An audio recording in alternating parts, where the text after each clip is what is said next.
Hello, people from around the universe! I am your host, the Italian Ace, and today I would like to talk to you about the three gimmicks that we've had in the past 3 generations.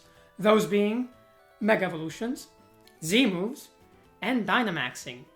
More specifically, I want to talk about whether or not they should be coming back in the upcoming games, Pokemon Scarlet and Violet. Having said that, there's a lot to unpack, so let's just jump right in. But of course, before we do that, cue my intro.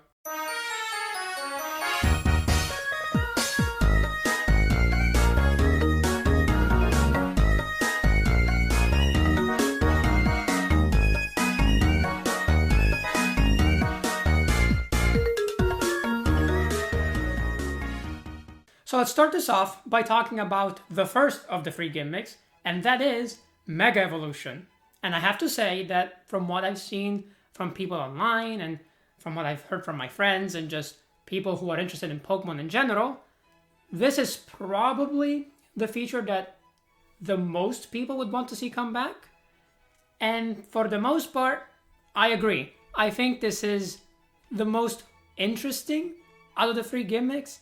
And so personally, if I had to pick one, I would probably pick Mega Evolution. However, there's a big caveat here, because I would only want to see this come back if it was done in the same way as they did it in Gen 6, where they added a lot of new Megas, because that was the gimmick that gen, and they kind of gave new life to some Pokemon that were pretty bad competitively and could now actually be viable. I mean, sure, you had your really broken Megas like Kangaskhan, for example, or even Gengar or Mega Salamence, but I think that the Megas that we got for Pokemon that were really bad, like Mawile, that then turned them into pretty good Pokemon, are worth having a couple Megas that are busted beyond belief. That's just my opinion. Of course, you can disagree with that, but there's always going to be really strong Pokemon. I mean, it's not like before Megas,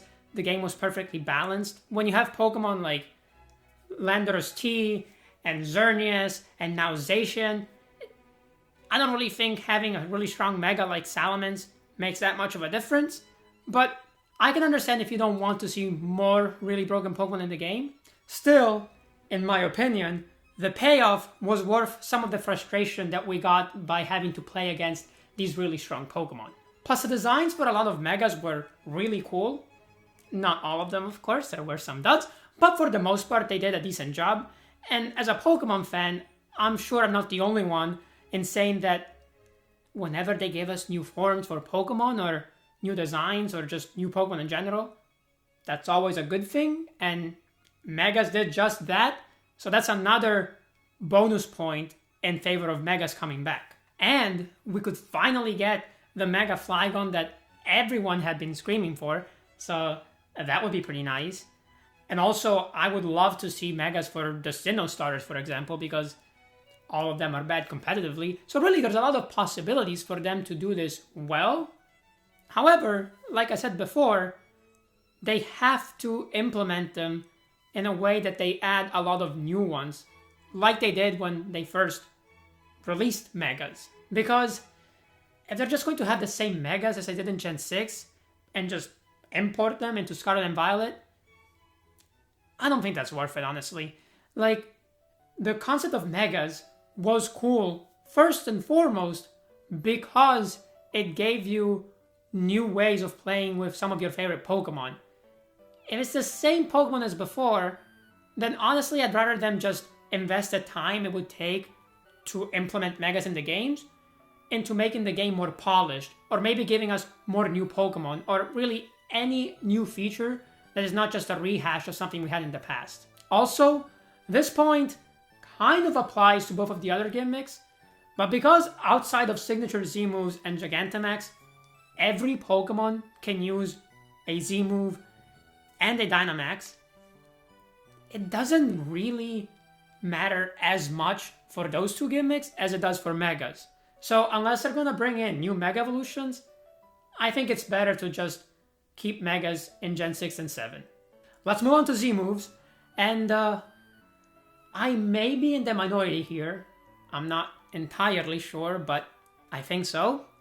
Because I absolutely love Z moves. I mean, between the poses that your character has to strike for the Z move, which are almost always hilarious, and the animations that they had for the actual Pokemon doing the Z move, which honestly includes some of my favorite animations in Pokemon in general, like Incineroar's Z move or Mimikyu's Z move, I think that they were really fun to have in game. And I would love, and I do mean this, absolutely love to see them come back. However, I do realize that A, a lot of people probably don't feel the same way as I do. And B, Z moves should only come back if Dynamax is not in the game. And if you're wondering why that is, then really think about what Dynamaxing and Z moves do for a Pokemon. They both let them use a stronger move than normal, unless you're Dynamaxing and using a fighting or poison type move. They both have those moves deal quarter damage through Protect, and a lot of the times they have additional effects kicking in when the move is used. Now, the additional effect is not always the case for Z moves.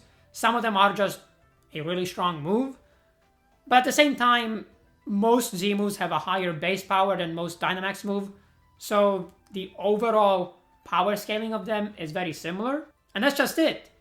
If you're going to have Z moves, but also have a mechanic where a Pokemon can basically use a Z move, although maybe not quite as high with its base power, but for 3 turns, while also having twice as much HP in those 3 turns, what's the point of having the Z move in the first place? I mean, just Dynamax your Pokemon, and you're going to have better results. Again, I know this is not completely the case 100% of the time. I mean, Z moves have a higher base power in some cases than even the strongest Gigantamax move.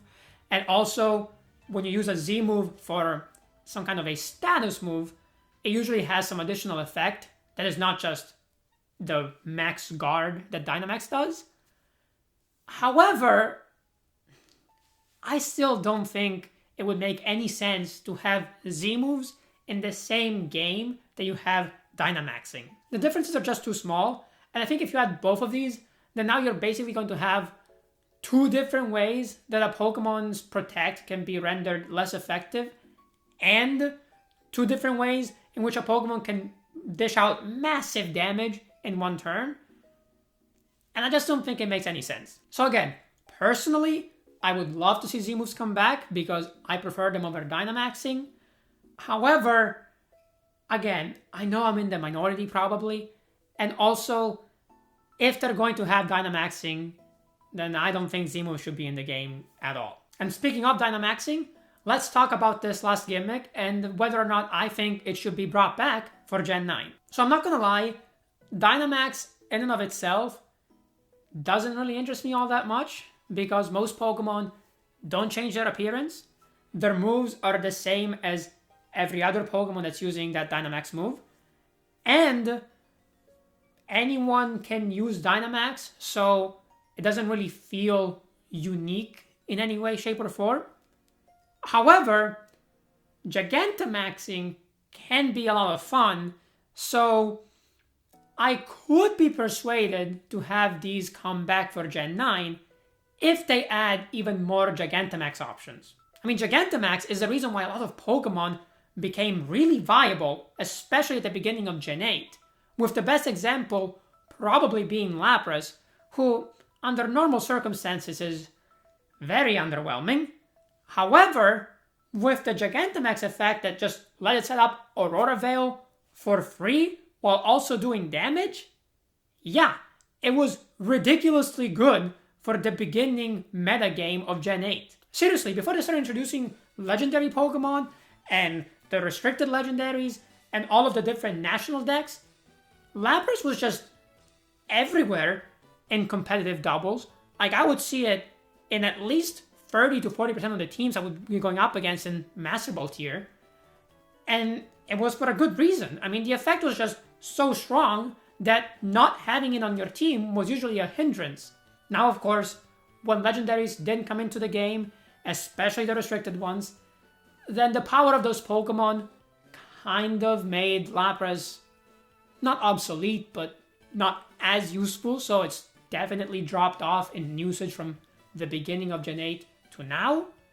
Still, the fact that it even became that good just by having a Gigantamax speaks volumes to the potential of this mechanic for any Pokemon. So if they were to bring back Dynamax, I would be okay with it as long as we get more Gigantamax forms.